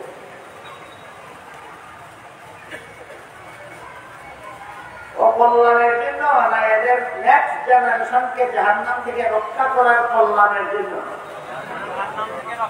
কল্যাণের দোয়াকে বদদোয়া বলে না নেক দোয়া? আল্লাহ ঠিক আছে, একটা মূর্তি পূজারী কেউ রাখবো না দুনিয়া, কিন্তু আপনি আর আপনার অনুসারী 40 জন আর সকল প্রকার জীব জন্তু এক জোড়া, যাতে জীব জন্তুর জেনারেশন দুনিয়াতে হত্যা, এদেরকে বিষ্ণুজোড়া বর্ণনা থেকে রক্ষা করার জন্য একটা নৌকা বানাবার দরকার না জাহাজ বানাবার দরকার? নূহ ইসলাম 40 জন অনুসারী আর 2টা হাতি, 2টা মহিষ, 2টা গরু, 2টা ঘোড়া, 2টা গাধা, 2টা ছাগল, 2টা তিমিং আছে, যত হাজার হাজার লক্ষ লক্ষ জীব জন্তু জগতে আছে, সবগুলি 2টা করে স্থান হওয়ার মতো নৌকা হওয়া না জাহাজ হবে? পন্ডিতে জাহাজ হবে না নৌকা হবে? যদি না বুঝো, তোমরা কি করে নৌকা বলো? এমন একটা নৌকা মেঘনা নদীতে বসাও, সেখানে 40 জন মানুষ উঠাও, 2টা ছাগল, 2টা ভেড়া, 2টা দুম্বা, 2টা গরু, 2টা গাধা, 2টা কচ্ছপ, 2টা মহিষ, 2টা হাতি উঠাও, 2টা তিমিনা উঠাও, দেখো নৌকা কি দেখাও। বুঝাটাকে বলুন নূহ নবীর নৌকা না নূহ নবীর জাহাজ? যারা নূহ নবীর নৌকা বলে হয়তো পুরার কি মজা না, আর না হয় জেনারেশনের নৌকা শব্দ বলে আপনাদেরকে দুঃখা দেওয়ার জন্য।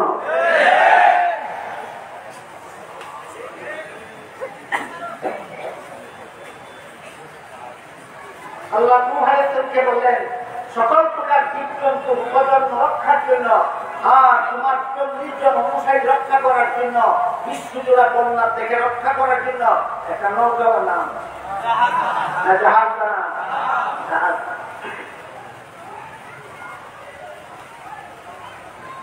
এই জাহাজে আরোহণ করার করলেন 40 জন, বিশ্বজোড়া বন্যা নিয়ে সবগুলি জীবজন্তু ধ্বংস করে দিলেন, সমস্ত মানুষ ধ্বংস করে দিলেন।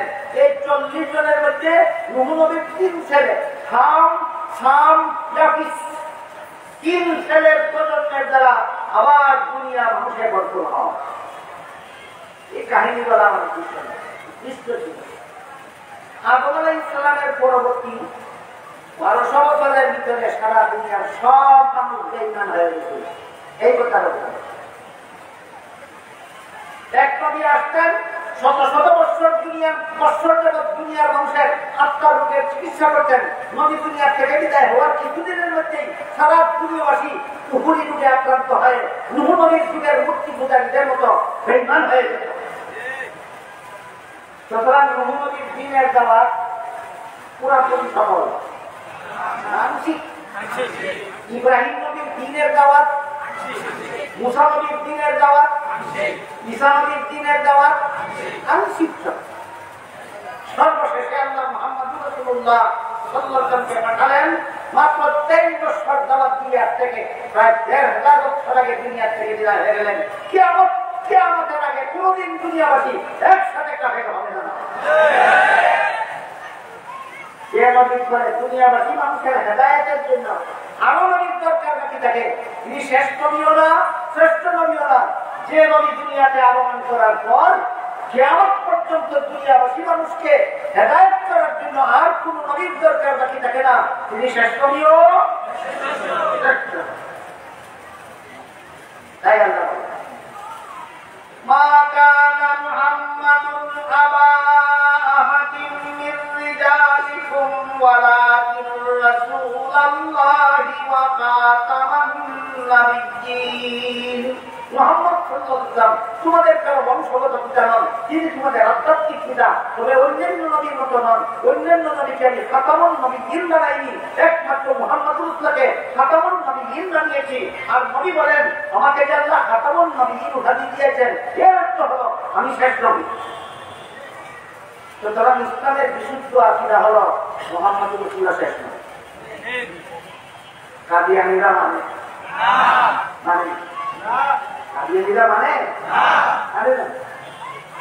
তাহলে কাদিয়ানীরাও ইসলামের অনুসারী? ইসলামের মানে ভ্রান্ত মতবাদ। এই জন্য আমরা সূরা 13 নম্বর আয়াতে বলে নাকি মুসলিম ইসলামের মানে ভ্রান্ত মতবাদ প্রচার করবে না মুসলমান সমাজে। যারা যারা ইসলাম ধর্মের অনুসারী বলে দাবি করো, ইসলামের বিশুদ্ধ মতবাদের অভাব রাখো।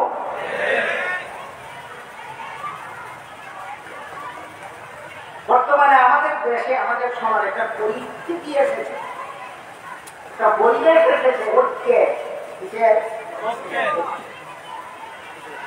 যে যত দল করুক, যে যত মতের হোক, যে যত পথের হোক, সবাই বলে আসুন সবাই একদল হয়ে যায়, আসুন সবাই ঐক্যবদ্ধ হয়ে যায়। বরং মুখ ঐক্যবদ্ধ হয়ে যায়। আল্লাহ কুরআনে আয়াতে বলেছেন ওয়াতাসিমু বিহাবলিল্লাহি জামিআন ওয়া লা তাফাররাকু। হে মুসলমানেরা তোমরা ঐক্যবদ্ধ হয়ে যাও, পরস্পর ছিন্ন হয়ে যাও। বলেন ঐক্যবদ্ধ হওয়ার দাওয়াত আল্লাহ কুরআনেও দিয়েছেন কিনা? সমস্ত মুসলমানকে দিয়েছেন কিনা? দিয়েছেন।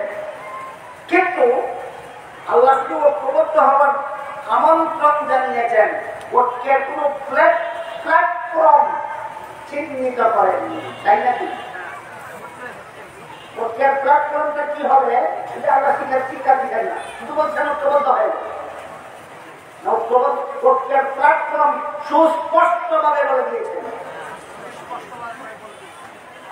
সবাই বলে আমার দল আসো, তোমরা সবাই ঐক্যবদ্ধ হয়ে যায়। আরেকজন বলে আমার দলে সবাই আসো, সবাই ঐক্যবদ্ধ হয়ে যায়। আরেকজন বলে সবাই আমার দলে আসো, ঐক্যবদ্ধ হয়ে যায়।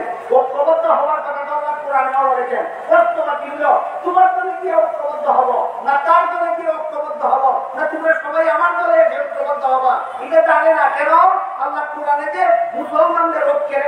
প্ল্যাটফর্ম বলে দিয়েছেন, পন্ডিতে জানি না। আমাদের শুধু ঐক্যবদ্ধ হওয়ার দাওয়াত জানলেই চলবে না, ওকে প্ল্যাটফর্মটাও জানতে হবে। প্ল্যাটফর্ম আল্লাহ প্ল্যাটফর্মটা পরিষ্কার ভাষায় বলে দিয়েছেন, আল্লাহ শহীদিন ইসলামের বিশুদ্ধ মতবাদ। হে সারা দুনিয়ার সমস্ত মুসলমানেরা, ইসলামের বিশুদ্ধ মতবাদে প্ল্যাটফর্ম চিহ্নিত করেন। প্ল্যাটফর্ম চিহ্নিত, অস্পষ্ট না সুস্পষ্ট? প্ল্যাটফর্মটা কি? ইসলামের বিশুদ্ধ মতবাদ। প্ল্যাটফর্মটা কি? ইসলামের বিশুদ্ধ। কথাটা আরো সহজ করে বোঝাবার জন্য আমি খুব ছোট্টখাটো একটি উদাহরণ দিচ্ছি। যেমন আমাদের দেশে যত মুসলমান আছে, এর মধ্যে কম সংখ্যক মুসলমান নামাজ পড়ে থাকে, বেশিরভাগ মুসলমান পড়ে না। এখানে মুসলমান হইল দুইজন, একজন নামাজি মুসলমান আর একজন দুই দল থাকা ভালো না? মুসলমানদেরকে আল্লাহ একদল হওয়ার কথা বলেছেন। আল্লাহ বলছেন একদল, তোমরা দুই দল হচ্ছে, একদল। যে সমস্ত পণ্ডিতেরা ঐক্যের প্ল্যাটফর্ম জানে না, এদের যুক্তি হলো সব মুসলমান একদল হওয়ার জন্য সকল দলেরই কিছু না কিছু দাবি দেওয়া ছাড় দিতে হবে, একদল ভাবে ঐক্য হবে। তোমার দলেরও কিছু দাবি দেওয়া ছাড়ো, আমার সাথে ঐক্য হও, আমার দলেরও কিছু দাবি দেওয়া ছাড়ি, তোমার সাথে ঐক্য হও। পণ্ডিতেরা এই পর্যন্তই বুঝে এর হয়ে আছে। আমি পণ্ডিতদের যুক্তি মতেই আছি।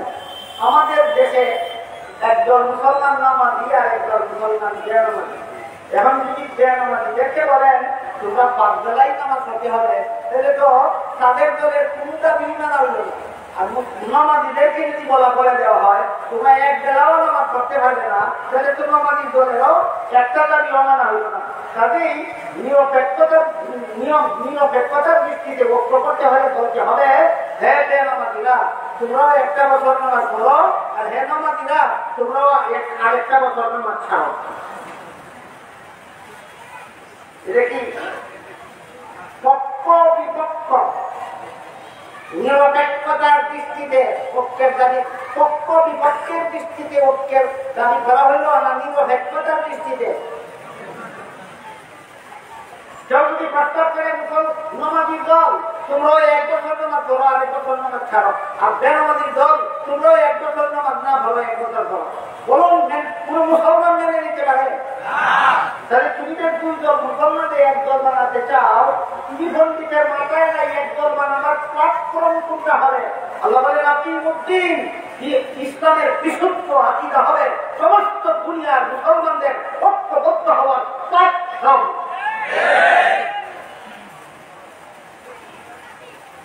আল্লাহ কোরআনে শুধু মুসলমানদেরকে ঐক্যবদ্ধ হওয়ার কথা বলেছেন, কোন প্ল্যাটফর্ম চিহ্নিত করেননি। প্ল্যাটফর্মটা কি?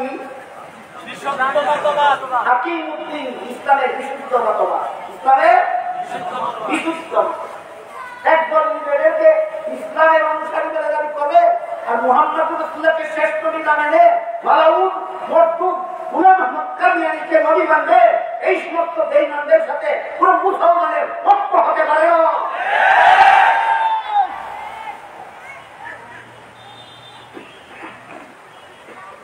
সূরাতুল ফাতিহার 3 নম্বর আয়াতে মালিক ইয়াউমিদ্দিন আয়াতে দিন ও কর্মফল। সূরাতুল বাকারা 256 নম্বর আয়াতে লা ইকরাহা ফিদ্দিন আয়াতে দিন ও ধর্ম। সূরা 13 নম্বর আয়াতে আকিমুদ্দিন অর্থ বিশুদ্ধ মতবাদ, ইসলামের বিশুদ্ধ মতবাদে অটল থাকো। এটা বিশ্ব মুসলিমের ঐক্যের প্ল্যাটফর্ম, বিশ্ব মুসলিমের ঐক্যের প্ল্যাটফর্ম। জীবনে কোনোদিন ভুলে যাবেন না, যখনই কোনো পণ্ডিত আপনাদেরকে ঐক্যবদ্ধ হওয়ার দাওয়াত দিবে, সাথে সাথে জিজ্ঞেস করবেন প্ল্যাটফর্মটা কি বল, কোন প্ল্যাটফর্মে আমরা ঐক্যবদ্ধ হব। আল্লাহ ঐক্যবদ্ধ হওয়ার প্ল্যাটফর্ম কোন সূরার 1 নম্বর আয়াতে বলে দিয়েছেন। সূরা 13 নম্বর আয়াতে আকিমুদ্দিন, হে মুসলমানেরা ইসলামের বিশুদ্ধ মতবাদে অটল থাকো। এবার আমাদের আলোচ্য আয়াত সূরা মায়েদার 3 নম্বর আয়াতের অংশ, যা আমি খুতবার শেষে আপনাদের সামনে তিলাওয়াত করেছিলাম, সেখানে আল্লাহ বলেন, اليوم أكملت لكم دينكم وأتممت عليكم نعمتي ورضيت لكم الإسلام دينا। আজকে আমি তোমাদের দিনকে পরিপূর্ণ করে দিলাম। এই আবার দিন শব্দ আছে এখানে। দিন অর্থ কর্মফল নয়, এখানে দিন অর্থ ধর্ম নয়, এখানে দিন অর্থ ইসলামের বিশুদ্ধ মতবাদ নয়। এখানে আল্লাহ দিন শব্দকে ইসলামের বিধিবিধান অর্থে ব্যবহার করছে। আজকে আমি তোমাদের ইসলামের বিধিবিধানকে পরিপূর্ণ করে দিলাম। আজকে তোমাদের ইসলামের বিধিবিধানকে পরিপূর্ণ করে। দেখি আমি এই ঘন্টা 1.5 ঘন্টা চেঁচামেচি করে আপনাদেরকে বুঝাতে পারলাম কিনা একটু বলতে পারি। মালিক ইয়াউমিদ্দিন আয়াতে দিন অর্থ কি? লা ইকরাহা ফিদ্দিন আয়াতে দিন অর্থ কি? আকিমুদ্দিন আয়াতে দিন অর্থ কি? আল-ইয়াউমা আকমালতু লাকুম দীনাকুম আয়াতে দিন অর্থ কি? ইসলামের বিধিবিধান পরিপূর্ণ করা। ইসলামের বিধিবিধানের পরিপূর্ণতার 2 ব্যাখ্যা। কবেকা আজকের মধ্যে এই 2 ব্যাখ্যা বলে কথা শেষ করে দিতে হবে, তা না হলে আমার বাড়ি ফেরার পথে রাস্তায় ফজরের নামাজ পড়তে হবে। ইসলামের বিধিবিধান পরিপূর্ণ করে দেওয়ার 2 ব্যাখ্যা। ব্যাখ্যা দিতে বোঝার আগে মনে রাখতে হবে আয়াতের ব্যাখ্যায় লেখা আছে মুফসিরের কিতাবে হযরত আদম আলাইহিস সালাম থেকে নিয়ে মুহাম্মদুর রাসূলুল্লাহ সাল্লাল্লাহু আলাইহি ওয়াসাল্লাম পর্যন্ত লক্ষাধিক নবী রাসূলকে আল্লাহ পাক রব্বুল আলামিন একটিমাত্র ধর্মের প্রচারের জন্য নবী বানিয়েছিলেন। আদম আলাইহিস সালামকে যেই ধর্ম প্রচারের জন্য নবী বানিয়েছেন, নূহ নবীকে যেই ধর্ম প্রচারের জন্য নবী বানিয়েছেন, ইব্রাহিম নবীকে যে ধর্ম প্রচারের জন্য নবী বানিয়েছেন, মুসা নবীকে যেই ধর্ম প্রচারের জন্য নবী বানিয়েছেন, ঈসা নবীকে যেই ধর্ম প্রচারের জন্য নবী বানিয়েছেন, মুহাম্মদুর রাসূলুল্লাহকেও একই ধর্ম প্রচারের জন্য নবী বানিয়েছেন। ধর্মটার নাম ইসলাম। ওটাকে বলুন তো, আদম নবী কোন ধর্ম প্রচার করতেন? নূহ নবী কোন ধর্ম প্রচার করতেন? ইব্রাহিম নবী কোন ধর্ম প্রচার করতেন? মুসা নবী কোন ধর্ম প্রচার করতেন? ঈসা নবী কোন ধর্ম প্রচার করতেন? মুহাম্মদুর রাসূলুল্লাহ কোন ধর্ম প্রচার করে দিয়েছেন? সুতরাং যারা ইসলাম ধর্মের অনুসারী নয়, তারা কোন নবী মানে? এই জন্য এরা ঈমানদার নয়, এদের ধর্ম আল্লাহর কাছে গ্রহণযোগ্য নয়। একটু ক্লিয়ার হইল কি? ইসলাম ছাড়া অন্যান্য ধর্ম আল্লাহর কাছে গ্রহণযোগ্য নয় কেন? তোমাদের একটা ধর্ম কোন নবীর প্রচারিত ধর্ম নয়। তবে আদম আলাইহিস সালাম থেকে নিয়ে ঈসা আলাইহিস সালাম পর্যন্ত একজন নবী ছাড়া বাকি সমস্ত নবীর প্রচারিত ইসলাম ধর্মের বিধিবিধান পরিপূর্ণই ছিল। মুহাম্মদুর রাসূলুল্লাহর প্রচারিত ইসলাম ধর্মের বিধিবিধান পরিপূর্ণ, তবে তাদের ইসলামের বিধিবিধানের পরিপূর্ণতায় আর মুহাম্মদুর রাসূলুল্লাহর ইসলামের বিধিবিধানের পরিপূর্ণতায় রয়েছে আকাশ পাতালে কি ব্যবধান, সেইটাই আমাদের বোঝার কথা। পূর্ববর্তী সমস্ত নবীদের প্রচারিত ইসলামের বিধিবিধান পরিপূর্ণ হওয়ার ব্যাখ্যা হল, সমস্ত নবীর প্রচারিত ইসলামের বিধিবিধান ছিল সর্বলোকের সব সমস্যার সমাধান। নূহ নবীর ইসলামের বিধিবিধানে ছিল সর্বলোকের সব সমস্যার সমাধান। ইব্রাহিম নবীর ইসলামের বিধিবিধান ছিল সর্বলোকের সব সমস্যার সমাধান। মুসা নবীর প্রচারিত ইসলামের বিধিবিধান ছিল সর্বলোকের সব সমস্যার সমাধান। ঈসা নবীর প্রচারিত ইসলামের বিধিবিধান ছিল সর্বলোকের সব সমস্যার সমাধান। কিন্তু সর্বলোকের, সর্বযুগের নয়, আপন আপন যুগে। নূহ নবীর ইসলামের বিধিবিধান তার যুগের সর্বলোকের সব সমস্যার সমাধান। ইব্রাহিম নবীর ইসলামের বিধিবিধান তার যুগের সর্বলোকের সব সমস্যার সমাধান। মুসা নবীর ইসলামের বিধিবিধান তার যুগের সর্বলোকের সব সমস্যার সমাধান। ঈসা নবীর ইসলামের বিধিবিধান তার যুগের সর্বলোকের সব সমস্যার সমাধান। মুহাম্মদুর রাসূলুল্লাহর ইসলামের বিধিবিধান সর্বযুগের সর্বলোকের সব সমস্যার সমাধান।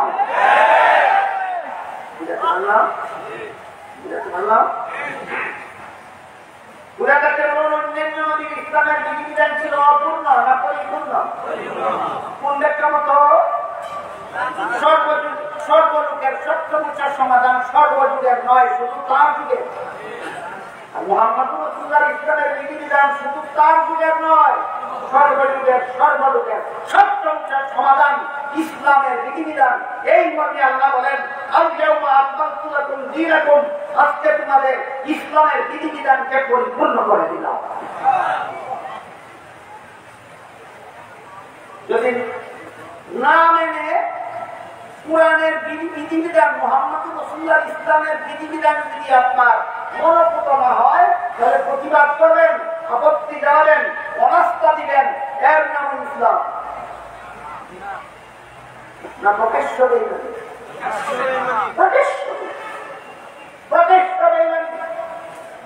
ইসলামের বিধিবিধানকে সর্বযুগের সর্বলোকের সব সমস্যার সমাধান বিশ্বাস করে না। বর্তমান সমাজের লক্ষ লক্ষ কোটি কোটি জ্ঞান পাপী মুসলমান এমন আছে, কোটি কোটি জ্ঞান পাপী মুসলমান বর্তমান এমন আছে যারা ইসলামের সব বিধানকে সব সমস্যার সমাধান বলে মানে না। বেশি উদাহরণ দেওয়ার সময় আনা, একটি মাত্র উদাহরণ দিয়ে পবিত্র কোরআনে সূরা নিসা 11 নম্বর আয়াত আল্লাহ ওয়ালিযাকারি মিসলু হাজ্জিল উনসায়াইন। এর অর্থ হলো পিতামাতা মারা গেলে পিতামাতার ত্যায্য সম্পদে ছেলে বাদে 2 অংশ, মেয়ে বাদে 1 অংশ। আর কেন তো শুনেছেন, আরো শুনেছেন, এটা মুহাম্মদুর রাসূলুল্লাহ প্রচারিত ইসলামের একটি বিধান কিনা? কোন সূরার কত নম্বর আয়াতে আল্লাহ বলেছেন? সূরা নিসার 11 নম্বর আয়াতে আল্লাহ। এখন যদি কোনো পণ্ডিতে কয় আমরা বৈষম্য মানি না, আমরা নারী পুরুষের সমান অধিকার চাই, আছে কি বাংলাদেশে এমন জ্ঞান পাবি যারা বলে আমরা বৈষম্য মানি না, আমরা সমান অধিকার চাই, মেয়েকে যে পরিমাণ দেওয়া হবে ছেলেকে সেই পরিমাণ দিতে হবে, ছেলেকে যে পরিমাণ দেওয়া হবে মেয়েকে সেই পরিমাণ দিতে হবে, বলে কিনা? লক্ষ লক্ষ অশিক্ষিত জ্ঞান পাপী, এই জ্ঞান পাপীদের পাণ্ডিত্যের দৌড় কত, এই জ্ঞান পাপীদের পাণ্ডিত্যের গভীরতা কত, যাচাইয়ের জন্য ইসলামের আরেকটা বিধান আমাদের স্মরণ রাখতে হবে। সেটা হলো ইসলামের বিধানে ছেলের জীবনে খরচের খাত আছে 3টা। ইসলামের বিধানে ছেলের জীবনে খরচের খাত আছে 3টা। 1 নম্বর, সর্বদা হওয়ার পর থেকে নিজের লালন পালন, ছেলের নিজের দায়িত্ব। 2 নম্বর, বিয়ে করার পর থেকে বউ পালন, ছেলের দায়িত্ব। 3 নম্বর, সন্তানাদি জন্ম হওয়ার পর থেকে সন্তান লালন পালন, ছেলের দায়িত্ব। বুঝে থাকতে বলুন ইসলামের বিধানে ছেলের জীবনে খরচের খাত আছে কোথায়? সরকার করে মেয়ের জীবনে খরচের খাত নাই একটা। বিয়ের পূর্ব পর্যন্ত লালন পালনের দায়িত্ব বাবার, বিয়ের পর থেকে মেয়েকে মরণ পর্যন্ত লালন পালনের দায়িত্ব স্বামী। নিজের লালন পালনের দায়িত্ব নাই, দাম্পত্য সঙ্গী লালন পালনের দায়িত্ব নাই, নিজের সন্তান লালন পালনের দায়িত্ব নাই। খরচ নাই একটাও, অংশ পাইছে একটা। ছেলের খরচ আছে 3টা, অংশ পাইছে 2টা। মেয়ের খরচ নাই একটাও, অংশ পাইছে একটা। এবার বলুন ছেলে 2 অংশতে বেশি গেল মানে 1 অংশতে বেশি গেল? পণ্ডিতে এত কথা বুঝে না, পণ্ডিতে খালি 1 থেকে 2 বেশি। এই জন্য আমি এদেরকে জ্ঞান পাপী বলি, জ্ঞান পাপী। একটা গল্প বলি যে বিষয়টা সমাজে বুঝতে পারবেন। একটা বর্ণপুর ছিল, লেখাপড়া তো জানি না, দোস্ত মতো জানি। এই লোকের ছেলেকে স্কুলে লেখাপড়া করতে দিই, ছেলেটা অত্যন্ত মেধাবী ছিল। দেখা গেলে 10 বছর লেখাপড়া করে এসএসসি পরীক্ষা দিয়ে ফার্স্ট ডিভিশন ফার্স্ট বয় হয়ে পাস করলো। অশিক্ষিত লোকের মেধাবী ছেলেটা 10 বছর স্কুলে লেখাপড়া করে এসএসসি পরীক্ষা দিয়ে ফার্স্ট ডিভিশন ফার্স্ট বয় হয়ে পাস করলো। উদাটাকে বলুন রোল নম্বর কত হবে? বাবা শিক্ষিত না মূর্খ? সে 1 নম্বরে ফার্স্ট করলে বেশি নম্বর পায় না 10 নম্বরে ফার্স্ট করলে বেশি নম্বর পায়? একটা কথা বলতে না, শুধু বুঝে একটিকে দল বেশি। এই জন্য ফল ঘোষণার পরে মূর্খ বাপে ছেলেকে জিজ্ঞাসা করে পরীক্ষাতে দিলে পাস করছো? পাস করছি। কত নম্বরে? 1 নম্বরে। বাবা তার সর্বনাশ করছো। কি সর্বনাশ করলাম? বলে পাশের বাড়ির ছেলেটা তোর সাথে পরীক্ষা দিয়া সে তো 10 নম্বরে ভাগ করলো, তুই এত কম নম্বরে ভাগ করলি। এই অশিক্ষিত গোয়ারে যেমন বুঝে না 1 নম্বরে ভাগ করলে নম্বর বেশি পায় না 10 নম্বরে ভাগ করলে নম্বর বেশি পায়, ঠিক তেমনি গেলে আমাদের দেশে কিছু শিক্ষিত গোয়ারে বুঝে না ছেলে 2 অংশ থেকে বেশি পায় না 1 অংশ থেকে বেশি পায়। ওই ছেলের বাবা হলো অশিক্ষিত গোয়ার আর সমান অধিকারের ধ্বজাধারীরা হলো শিক্ষিত গোয়ার। এইরকম গোয়ার তৈরি করার জন্যই আল্লাহ বলেছেন আল-ইয়াওমা আকমালতু লাকুম দীনাকুম, ইসলামের বিধিবিধানকে সর্বযুগের সর্বলোকের সত্যলোকের সমাধান করে পরিপূর্ণ করে দিলাম।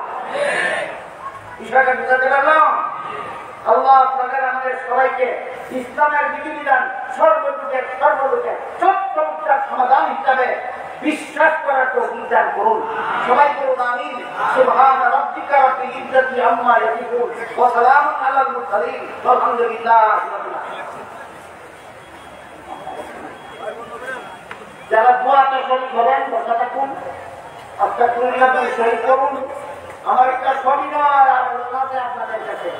আপনারা হাজার হাজার মানুষ দোয়ার করে যদি উঠাবার জন্য চেষ্টা করেন, আমার রাত রাস্তায় নয় এখানেই রাত পোহায় না। মেহরবানি করে এত বড় ক্ষতিটা আমার করবেন না। মুসাফা না করলে গুনাহ হবে না, ক্ষতি করলে গুনাহ। আর যদি আপনারা কেউ মনে করেন আমাদের সোয়াবের দরকার নাই, আমাদের ক্ষতি করারই দরকার, তাহলে মুসাফা দিন না। আমার ক্ষতি করারই দরকার কারণ তাইলে সোয়াব মুসাফা না করলে নিয়তের কারণেই সোয়াব করা করি। আল্লাহ তৌফিক দান করুন। আমিন। اللهم صل على سيدنا نبينا مولانا محمد وعلى آله وصحبه وبارك وسلم كما تحب وترضى عدد ما تحب وترضى. الحمد لله الذي هدانا لهذا وما كنا لنهتدي لولا أن هدانا الله. ربنا ظلمنا أنفسنا وإن لم تغفر لنا وترحمنا لنكونن من الخاسرين. ربنا آتنا في الدنيا حسنة وفي الآخرة حسنة وقنا عذاب النار. يا الله এই মুবারক সম্মেলনকে কবুল মঞ্জুর করুন। يا الله আমাদের জিন্দেগানকে হেদায়েত করুন। সমস্ত মুমিন মুসলমান মুসলমানকে নজরদান করুন। ইয়া আল্লাহ এখানে কুরআন হাদিস থেকে যা কিছু আলোচনা হলো আমাদের বোঝার এবং জীবনে পালন করার তৌফিক দান করুন। ইয়া আল্লাহ আমার কাছে যারা যত রকমের দোয়া দরখাস্ত করেছেন প্রত্যেকের নেক দোয়াকে কবুল মঞ্জুর করুন।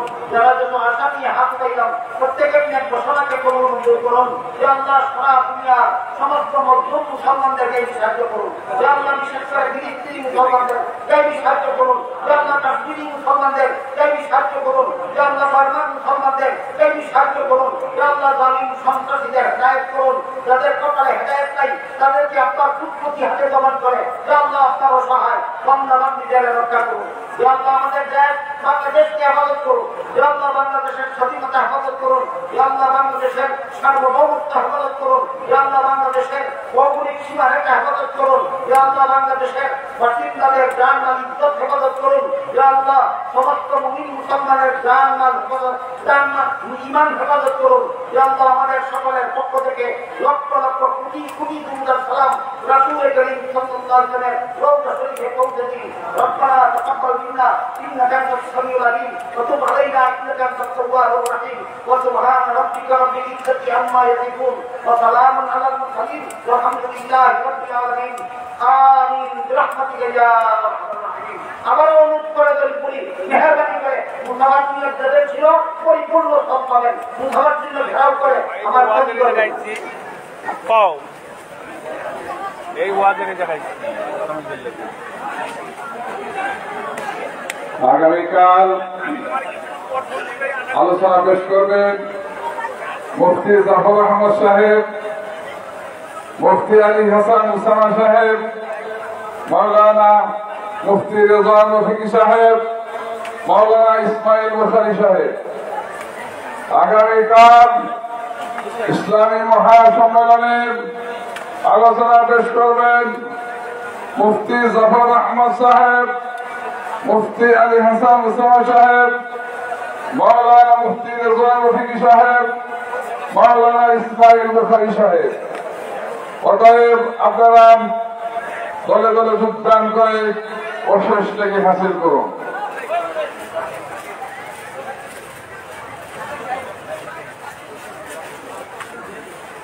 আগামী 15 অক্টোবর তাহফুজুল মাদ্রাসাল কওমের উদ্যোগে এক বিশাল তাফসীরুল কুরআন মাহফিল আয়োজন করা হয়েছে। স্থান